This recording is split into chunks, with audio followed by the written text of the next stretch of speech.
Izina Bruno ni izina rifite inkomoko mu Budage ku izina Brani, aho risobanura ibara rya brown, rikaba ryarahabwaga abana b'abametisi, aho abangaba bafatwaga nk'aho ari beza mu isura, atari inzobe, atari n'ibikara cyane. Bruno aba ari umuhungu w'umuhanga kandi w'uburanga, umusore uzi kwifatira imyanzuro kandi uhora ashaka kwiyungura ubumenyi.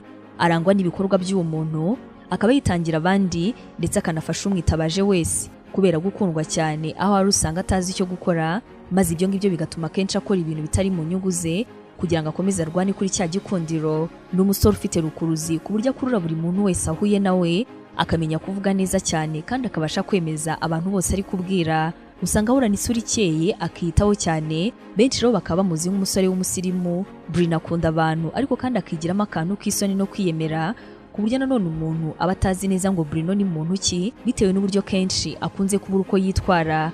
Ariko kandi nanone nta n'uwakwibagirwa yuko